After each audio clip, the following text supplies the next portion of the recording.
Olá, pessoal. Voltando aqui com o nosso ponto 3, essa é a parte 2, né, do ponto 3, mediação e arbitragem na legislação brasileira. Então, a gente vai voltar a estudar aqui as normas da lei de mediação e da lei de arbitragem aqui do Brasil. Bem, pessoal, o artigo 16 da lei de mediação, ele permite que, mesmo havendo um processo arbitral ou judicial em curso, ou seja, que não está terminado, as partes poderão submeter-se à mediação, hipótese em que requererão ao juiz ou árbitro a suspensão do processo por prazo suficiente para a solução consensual do litígio. Esse artigo 16, pessoal, ele dá direito às partes para que parem um processo, seja judicial ou arbitral, e tente resolver o caso com mediação, aí pedindo que o processo seja suspenso, porque se eles não conseguirem resolver na mediação, volta para ser resolvido através da decisão arbitral ou judicial.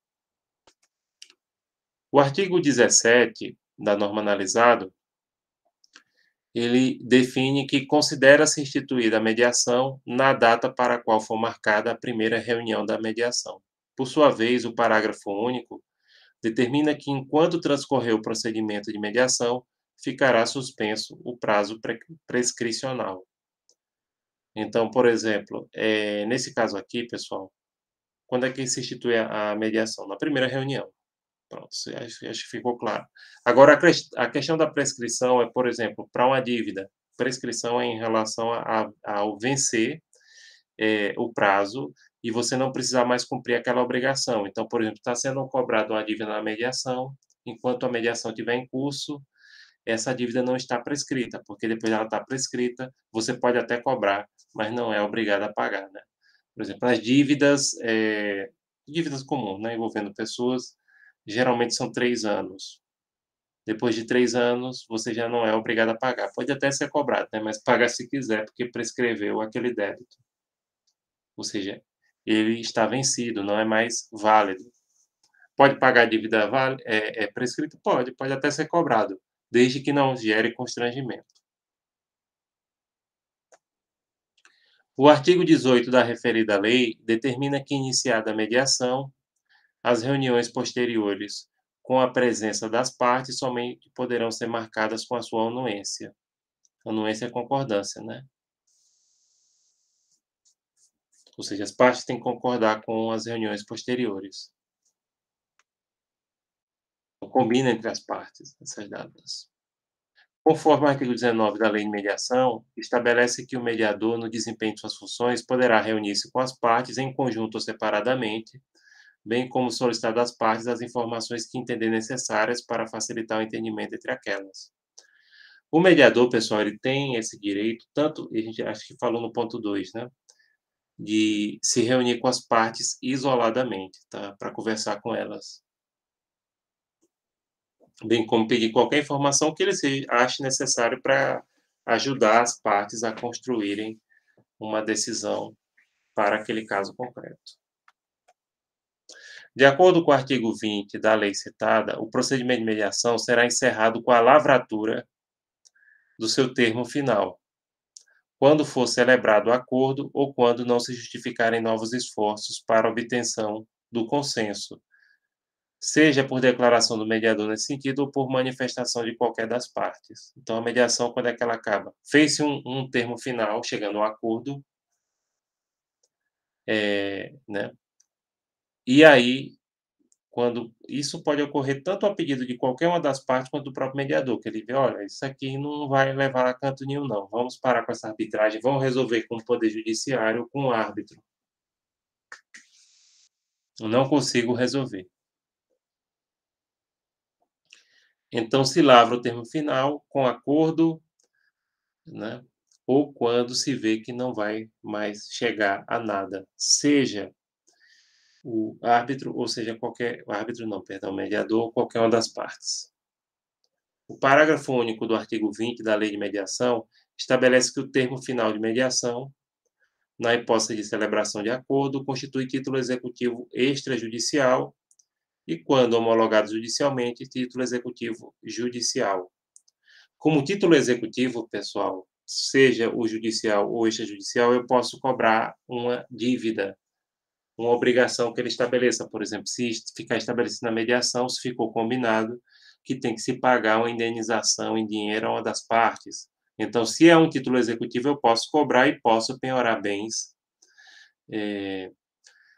tanto posso penhorar bens de quem não cumpriu o acordo, entenderam? Por isso que é interessante ter um título executivo judicial. Então, o termo de mediação funciona como título executivo judicial e você, por exemplo, se você tem recebeu ali, que ficou combinado que você ia pagar alguma coisa, você pode, inclusive, penhorar bens, penhorar para bens da parte que não cumpriu, né, para que seja beneficiado.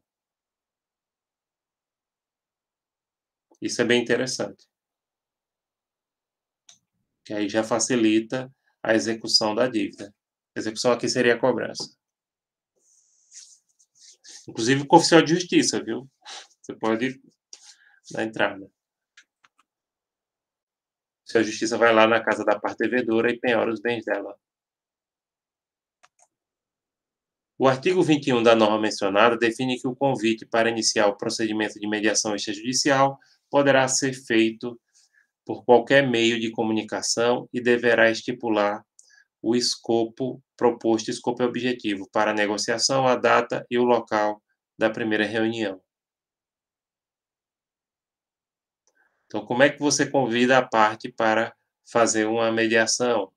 Qualquer meio de comunicação é válido, desde que mencione o objetivo, a data e o local da primeira reunião. Extrajudicial, tá? É obrigado a aceitar? Obviamente não. Por sua vez, o parágrafo único do artigo indicado disciplina que o convite formulado por uma parte à outra considerar-se-á, eu detesto mesóclise, rejeitado se não for respondido em até 30 dias da data do seu recebimento. Então, pode até, se não mandou resposta em até 30 dias do recebimento, então não aceitou a mediação. Se uma parte quer fazer a mediação, eita, eu vou fazer uma mediação, estou em um problema aqui para resolver. Beleza. Se até 30 dias, se não tiver resposta, então ficou recusada. O artigo 22 da Lei de Mediação exige que a previsão contratual de mediação deve conter, no mínimo, os seguintes requisitos ou especificar algum regulamento interno que os preveja. Aqui, quando se faz um contrato, né, para a mediação, e bem como um regimento interno de algum órgão da Câmara que vai sediar a mediação, né? Prazo mínimo e máximo para a realização da primeira reunião de mediação, contado a partir da data de recebimento do convite, o local da primeira reunião de mediação, os critérios de escolha do mediador ou da equipe de mediação, a penalidade em caso de não comparecimento da parte convidada à primeira reunião de mediação. Aqui, se ela topou fazer a mediação, tá? Aí, se ela não for para a primeira reunião, aí sim, ela pode sofrer alguma penalidade, uma multa, alguma coisa assim. O parágrafo 2º do dispositivo mencionado também especifica que, não havendo previsão contratual completa, deverão ser observados os seguintes critérios para a realização da primeira reunião de mediação. Se não ficar especificado, né? Que aí pode vir no contrato definindo como é que vai ser realizada essa primeira reunião. Primeiro, prazo mínimo de 10 dias úteis e prazo máximo de 3 meses, contado a partir da data do convite para fazer essa reunião, entre 10 dias e 3 meses. Local adequado à reunião que possa envolver informações confidenciais, né? Então tem que ser um ambiente adequado. Lista de 5 nomes, informações de contato e referência profissionais de mediadores capacitados. A parte convidada poderá escolher expressamente qualquer um dos 5 mediadores e, caso a parte convidada não se manifeste, considerar-se-á aceito o primeiro nome da lista. Então, dá ali 5 nomes. Escolha aqui. Não se manifestou ninguém, então fica o primeiro que está na lista.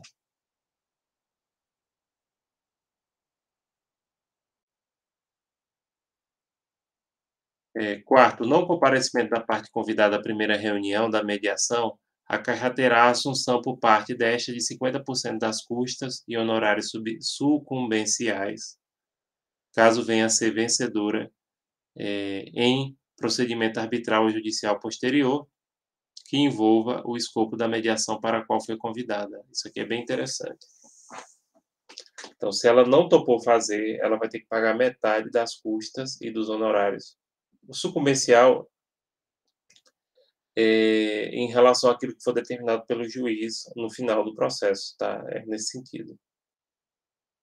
Caso a venha a ser vencedora, né, vai ter que pagar aí, e que envolva o objeto da mediação, no qual ela foi convidada. Aqui, nesse caso, é se ocorrer depois, ela não compareceu, aí aquilo for resolvido através da arbitragem judiciária, aí ela vai ter que pagar essa penalidade. Por fim, o artigo 22, parágrafo 3º, determina que nos litígios decorrentes de contratos comerciais ou societários que não contenham cláusula de mediação, o mediador extrajudicial somente cobrará por seus serviços caso as partes decidam assinar o termo inicial de mediação e permanecer voluntariamente no procedimento de mediação. Aqui é no caso de contratos comerciais ou societários, né?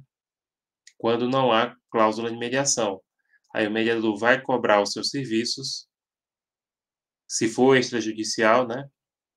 Caso as partes decidam assinar um termo de mediação e queiram realmente fazer aquele procedimento. Geralmente, quando as partes topam, pessoal, principalmente quando é ligada a uma câmara de mediação e arbitragem, já assina esse termo inicial de mediação, assim que o convite é aceito. No artigo 23 da norma analisada, fica estabelecido que, se em previsão contratual de cláusula de mediação, as partes se comprometerem a não iniciar procedimento arbitral ou processo judicial durante certo prazo, ou até implemento de determinada condição, o árbitro ou juiz suspenderá o curso da arbitragem ou da ação pelo prazo previamente acordado ou até o implemento dessa condição. Então, aqui estabelece o seguinte, né? Nesse caso, se as partes quiserem estabelecer essa cláusula de mediação, né, elas vão ter que esperar um determinado período antes de entrar com um processo arbitral ou judicial. E aí, ou então o árbitro e o juiz vão suspender o curso da ação ou da arbitragem até esse prazo que foi acordado pelas partes para que elas resolvam o conflito através da mediação. Por sua vez, o parágrafo único do artigo anterior ressalva que ele não se aplica às mediações de urgência, às medidas de urgência, perdão, mediações não, medidas de urgência, em que o acesso ao judiciário seja necessário para evitar o perecimento de direito. Então, se houver necessidade de pedir uma liminar para resolver alguma situação de urgência que poderia levar a um prejuízo maior, então aí entra a questão do processo cautelar, né? Liminar é justamente isso, é você pede ao judiciário uma providência para questões de urgência para não ficar prejudicado, etc., né? Porque aí o próprio direito pode perecer se não for concedida essa liminar. Então aí não se aplica essa hipótese de suspensão. A liminar pode ser concedida. Então liminar é isso, é no caso do processo cautelar, né? Que aí você pede ao juiz para que ele conceda uma urgência. Agora lembrando, essa concessão de tutela de urgência ela não significa que no final vai ser decidida a favor da parte, tá? Isso aí é simplesmente por um caso de urgência.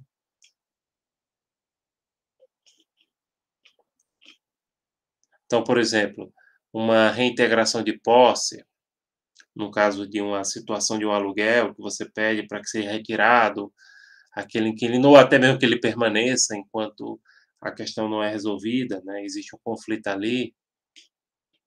Então, se ele ficar, pode ocorrer prejuízo maior. Se ele sair, pode ir para a rua, pode ficar desamparado. Então, é para esse tipo de situação de urgência. Agora, como eu estou dizendo, uma decisão cautelar, uma decisão em liminar cautelar, ela não significa que a parte vai vencer no final, seja da mediação, do processo ou da arbitragem. O artigo 24 da Lei de Mediação determina que os tribunais criarão centros judiciários de solução consensual de conflitos, inclusive alguns já existem, né? Responsáveis pela realização de sessões e audiências de conciliação e mediação, pré-processuais e processuais, ou seja, antes do processo e depois. E pelo desenvolvimento de programas destinados a auxiliar, orientar e estimular a autocomposição. Autocomposição é a solução através da mediação e da conciliação, né? Que as próprias partes resolvem o conflito chegando a um acordo, né? De acordo com seu parágrafo único, a composição e a organização do centro serão definidas pelo respectivo tribunal, observada as normas do Conselho Nacional de Justiça, CNJ. Então, alguns tribunais do Brasil já têm esses centros para fazer conciliação e mediação, antes do processo ou no meio dos processos, que aí fica suspenso, né, enquanto se faz a mediação. Então, o processo, e aí, definido de acordo com o próprio tribunal ou pelo CNJ.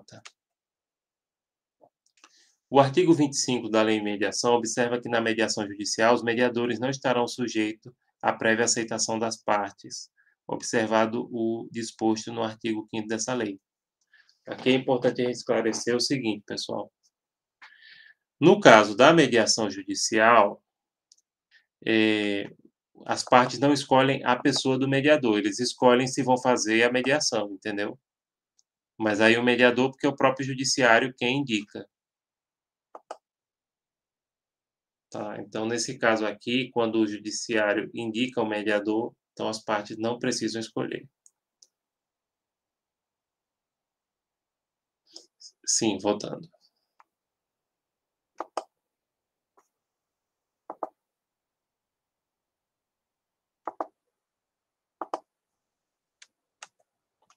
Ao seu turno, o artigo 26 da norma em questão demanda que as partes deverão ser assistidas por advogados ou defensores públicos, ressalvadas as hipóteses previstas nas leis número 9.099/95 e 10.259/2001. No parágrafo único, se assegura aos que comprovarem insuficiência de recurso assistência pela Defensoria Pública. Deixa eu explicar esse artigo 26, né? No caso da mediação judicial, pessoal, a parte deve ser assistida ou por um advogado ou defensor público. O defensor público é advogado gratuito, né? No caso da parte não ter assistência, com exceção desses casos aqui estabelecidos por essas leis que são relativas aos tribunais especiais, os antigos tribunais de pequenas causas. Aí, nesse caso, não precisa de advogado, tá? Para fazer a conciliação ou a mediação, que é a fase inicial. Então, e inclusive alguns de vocês já devem ter ido para essas audiências, né? Geralmente questões de indenização, questões que envolvam serviços como telefonia, etc., né? Que a pessoa dá entrada no juizado especial, aí vai lá para a audiência de conciliação, ali é conciliação, né? E aí pergunta se chega a um acordo. Então, para isso não precisa de advogado, não. É isso aqui que está especificando. O artigo 27 da Lei de Mediação determina que se a petição inicial, aliás, determina que a petição inicial, perdão, deve ter os requisitos essenciais dispostos no CPC, no Código de Processo Civil. No caso, neste caso, se não houver improcedência liminar do pedido, o juiz designará a audiência de mediação. Então, a petição inicial que você está pedindo a mediação, ela deve ter os requisitos essenciais para as petições iniciais estabelecidas no Código de Processo Civil. Então, são requisitos das petições iniciais, que é o requerimento inicial para dar entrada no pedido de fazer a mediação, indicado no artigo 319 do CPC de 2015, que é o Código de Processo Civil de 2015. É basicamente as qualificações das partes, explicar o caso. Resumindo, é isso. Esse requisito das petições iniciais seria qualificar as partes, dar endereço, né? Estabelecer o que é que você está pedindo, explicar o seu caso. Então, seria, o juízo aqui é dirigida, ou seja, para onde é que ela vai ser julgada, seja na mediação ou na arbitragem ou no judiciário, os nomes, prenome é o primeiro nome, estado civil, casado ou solteiro, a existência de união estável, a profissão, o número de inscrição no cadastro de pessoa física, no CPF, ou no cadastro nacional de pessoa jurídica, se for empresa, né? O endereço eletrônico, o e-mail, o domicílio e a residência do autor e do réu. Aqui é a qualificação, né? Os dados pessoais. Terceiro, o fato e os fundamentos jurídicos do pedido. Aqui é narrar o caso. E o que é que você está pedindo? Com base no quê? Não precisa necessariamente apontar artigo de lei, tá? Quando a gente fala fundamento jurídico, é usar argumentos jurídicos do pedido. Pode, claro, dizer, olha, quero pedir nos termos do artigo tal do tal. Mas, por exemplo, como não é preciso de advogado, você não precisa também usar essa, esse tecnicismo, né, de indicar a lei, até porque tem gente capacitada para isso. Mas é você narrar a situação e o que é que você está pedindo, por exemplo. Pronto. Aí dizer assim, fulano bateu em meu carro. E aí ele tem o dever de indenizar, e aí eu quero pedir, né? Aí entra o quarto, né? O pedido de suas especificações. Eu quero pedir as suas decisões. Toda pessoa que causa dano tem a obrigação de reparar o dano. E aí eu quero pedir uma indenização de R$ 1.000, né? Que você pode pedir o dano material e os danos morais. Ah, fiquei sem o meu carro. Ele não me... Enfim, é isso. O valor da causa, sim. O valor da causa, pessoal, ele pode ser calculado, por exemplo, em caso de dano material é simples, que aí você vai colocar o dano material e se você quiser pedir dano moral, coloca um valor também. Agora, tem que ter em mente que esse valor da causa, ele leva o pagamento das custas e dos honorários do mediador. Então, eu vou pedir R$ 1.000.000 aqui, cuidado. Claro, tem o máximo, né? Coloque uma que seja realista, razoável. Diz, não, não, o tribunal aqui cobrar 1% do valor ou o mínimo tal. Pedir 1 milhão aqui. Imaginou? As provas com que o autor pretende demonstrar a verdade dos fatos alegados. Então, mencionar que tipo de prova ele vai usar. Se vai ser testemunhal, aí tem que indicar que testemunha é, por exemplo. Se for, por exemplo, foto, se for orçamento do. Está falando da questão do carro, né? Orçamento de pintura.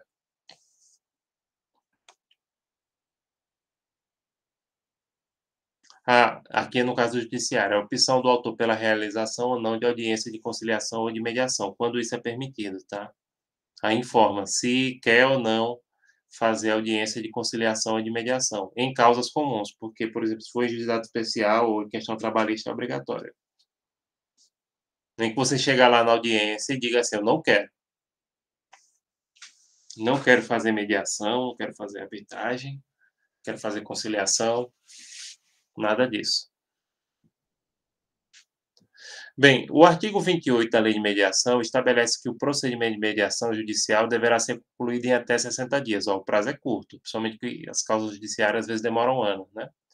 Contados da primeira sessão, salvo quando as partes de comum acordo requerem sua prorrogação. Pode requerer as partes, né? Que o prazo seja aumentado ou prorrogado. Ao seu turno, o parágrafo único do último artigo mencionado especifica que, se houver acordo, os auto é a pastinha do processo, tá? O processo é tudo, inclusive as audiências, mas os autos é a pastinha. Serão encaminhados ao juiz, que determinará o arquivamento do processo e, desde que requerido pelas partes, homologará o acordo por sentença e o termo final da mediação e determinará o arquivamento do processo. Aqui, nesse caso, as partes conseguiram chegar a um acordo, né? Então, o juiz faz uma sentença homologando o acordo da mediação e mandando arquivar o processo. A pasta não é o processo, viu? O processo é tudo. A pasta são os autos. Mas mesmo o pessoal que é formado em direito diz, não, eu peguei um processo no fórum. Não, pegou os autos, que é a pastinha, com a papelada. E hoje em dia muito processo é eletrônico, né? Você olha na internet no acesso, tá em PDF. O artigo 29 da Lei de Mediação dispensa o pagamento de custas judiciais finais, sendo solucionado o conflito pela mediação antes da citação do réu. Então, nesse caso, por exemplo, se ele fez pré-processual, ou seja, antes do processo, foi convidado e aceitou, antes da citação dele como réu na justiça, tá? Então, aqui é para caso da citação pré-judicial, antes do início do processo judicial. Se for no meio do processo a mediação, aí tem que pagar as custas judiciais. De acordo com o artigo 30 da norma analisada, toda e qualquer informação relativa ao procedimento de mediação será confidencial em relação a terceiros, que não ocorre no processo judicial, né? Não podendo ser revelada sequer em processo arbitral ou judicial, salvo se as partes expressamente decidirem de forma diversa, ou seja, elas aceitarem que não seja confidencial, ou quando sua divulgação for exigida por lei ou necessária para o cumprimento de acordo obtido pela mediação. Então, em regra, a mediação é sigilosa, a menos que as partes aceitem, ou nessas outras hipóteses em que foi exigido por lei por alguma situação que tenha ocorrido, ou que seja necessário para o cumprimento do próprio acordo em si, a mediação cabe o sigilo. É confidencial aquelas informações. O que a gente já falou aqui que é contrário ao judiciário. O judiciário, em regra, tudo é público. Aqui, na mediação, não. Em regra, é sigiloso. O parágrafo 1º do referido dispositivo legal exige que o dever de confidencialidade aplica-se ao mediador, às partes, os seus prepostos seriam procuradores, né? Advogados, assessores técnicos e outras pessoas de sua confiança que tenham direto ou indiretamente participado do procedimento de mediação, alcançando. E aí é o que você não pode. Declaração, opinião, sugestão, promessa ou proposta formulada por uma parte à outra na busca de entendimento para o conflito. Então, ele não pode divulgar declaração, opinião, sugestão, promessa ou proposta que a parte fez à outra. Tem que ficar calado sobre isso. São os limites, né, de sigilo. Reconhecimento de fato por qualquer das partes no curso do procedimento de mediação, se reconheceu que determinada coisa ocorreu. Terceiro, manifestação de aceitação de proposta de acordo apresentada pelo mediador. Então, não pode informar isso. Quarto, documento preparado unicamente para os fins de procedimento de mediação. Então, se o documento foi feito somente para aquela mediação, tem que ficar ali. Então, lembra um pouco Las Vegas, né? O que acontece na mediação fica na mediação, com o que acontece em Las Vegas fica em Las Vegas. Já ouviram falar disso, né? O artigo 31 da lei indicada demanda a confidencialidade das informações prestadas por uma parte em sessão privada. Ah, isso é muito bom. Não podendo o mediador revelá-la às demais, exceto se expressamente autorizado. Então, o mediador ele pode se reunir com uma das partes do conflito, mas ele não pode divulgar para outra, a não ser que ele teve autorizado expressamente o que foi conversado com ele por uma parte sem a outra estar presente, entenderam? Então, o mediador não pode dizer à outra parte o que ele escutou da outra, do adversário, sem que ela autorize. Né? Por exemplo, mas se a parte fez uma sugestão, ele pode, se ela não autorizar, ele pode dizer assim, ele não precisa dizer que a sugestão veio da parte, ele pode até dizer que foi dele, né? Mas foi quem fez essa... Não, isso aqui são hipóteses que a gente está levantando. Ele não pode confirmar. De acordo com o artigo 32 da Lei de Mediação, a União é o governo federal. Os estados, o Distrito Federal e os municípios poderão criar câmaras de prevenção e resolução administrativa de conflitos no âmbito dos respectivos órgãos da advocacia pública, onde houver com competência para... Isso aqui é geralmente para resolver questões que envolvam órgãos públicos, tá? Dirimir conflito entre órgãos e entidades da administração pública, por exemplo, entre elas. Pode ser criado câmaras, né? Porque antes, pessoal, havia muita limitação para a utilização da mediação e da arbitragem por órgãos públicos. Então, há agora um incentivo para que os próprios órgãos públicos, entre si ou com os particulares, usem mediação, conciliação e arbitragem também. Inclusive, isso pode até diminuir os custos, porque muitas vezes dívidas judiciais ficam se acumulando aí e aumentando de valor, Por outro lado, alguns gestores preferem porque você empurra para outra gestão pagar as dívidas judiciais, né, que são os precatórios. Segundo, avaliar a admissibilidade dos pedidos de resolução de conflito por meio de composição, no caso de controvérsia entre particular e pessoa jurídica de direito público. Aqui, nesse caso, no outro inciso, no 1, entre os órgãos da administração pública. Por exemplo, entre um município e outro que tem algum problema, ou entre o Estado e o município, ou entre o governo federal e os estados. Aqui é para situações entre pessoas particulares, seja empresas, e uma pessoa jurídica de direito público, ou seja, de uma entidade pública.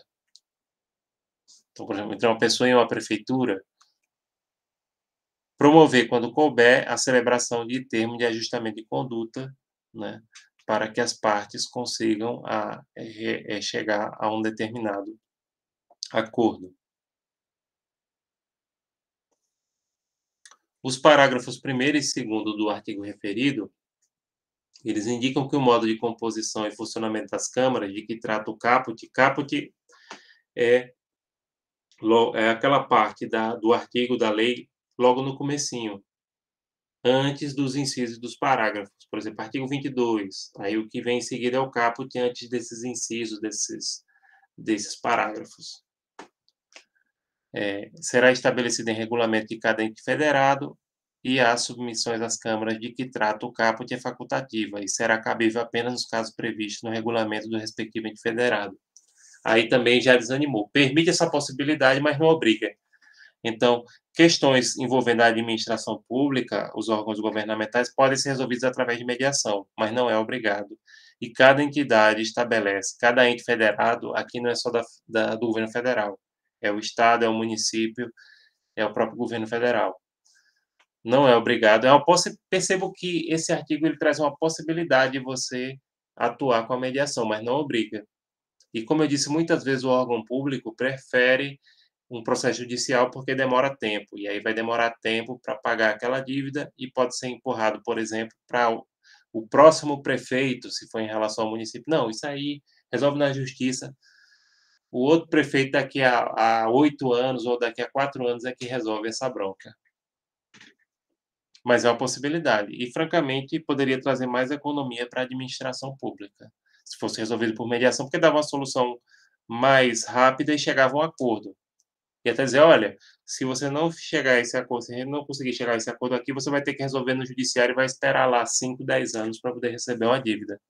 Então, seria bom para todos se pudesse atuar mais a mediação dentro de questões que envolvam os órgãos públicos. O artigo 32, parágrafo 3º da Lei de Mediação, esclarece que, se houver consenso entre as partes, o acordo será reduzido a termo e constituirá título executivo extrajudicial.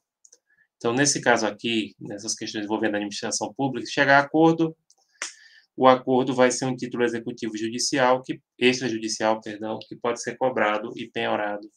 Aliás, penhorado não pode penhorar mesmo da administração pública assim. Vai ser cobrado judicialmente. É extrajudicial, mas pode ser cobrado judicialmente, viu? E, pessoal, vamos encerrando por aqui essa parte 2 do nosso ponto 3. As referências são aquelas que a gente já falou desde o ponto passado, né? Estão lá no finalzinho dos slides. E até mais, gente. Então, a gente prossegue depois em relação a esse assunto. Tchau, tchau. Qualquer dúvida, deem um retorno. Eu estou sem receber o retorno de vocês. Por favor, mandem retorno para a gente.